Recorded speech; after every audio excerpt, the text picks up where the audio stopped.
मजदूर से मंत्री तक का सफर, संपतिया उइके के संघर्ष की कहानी। मैं संपतिया उइके ईश्वर की शपथ लेती हूँ कि मैं विधि द्वारा स्थापित भारत के संविधान के प्रति सच्ची श्रद्धा और निष्ठा रखूंगी। जी हाँ, यह है मंडला से पहली बार विधायक चुनी गई संपतिया उइके। उन्हें मोहन मंत्रिमंडल में कैबिनेट मंत्री बनाया गया।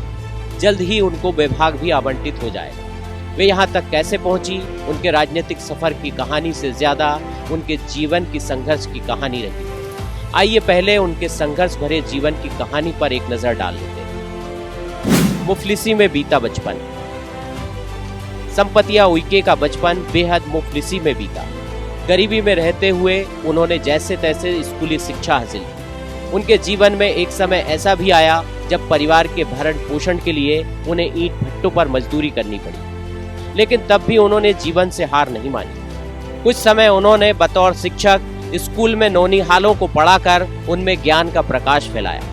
पहला चुनाव बना बड़ा टर्निंग पॉइंट। संपतिया उइके के जीवन में बड़ा टर्निंग पॉइंट तब आया जब उन्होंने साल 1999 में सरपंची का पहला चुनाव लड़ा। उसके बाद उन्होंने पीछे मुड़कर नहीं देखा। वे 3 बार मंडला पंचायत अध्यक्ष रही। राज्यसभा सांसद भी चुनी गई।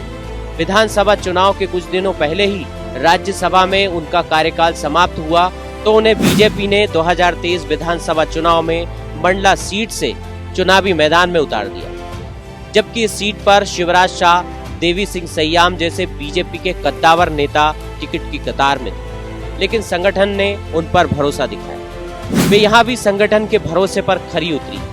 उन्होंने कांग्रेस प्रत्याशी डॉक्टर अशोक मस्कोले को 15,000 से ज्यादा वोटों से हरा दिया। यही वजह है कि बीजेपी ने उन्हें कैबिनेट मंत्री बनाकर उन्हें एक और बड़ा मौका दिया।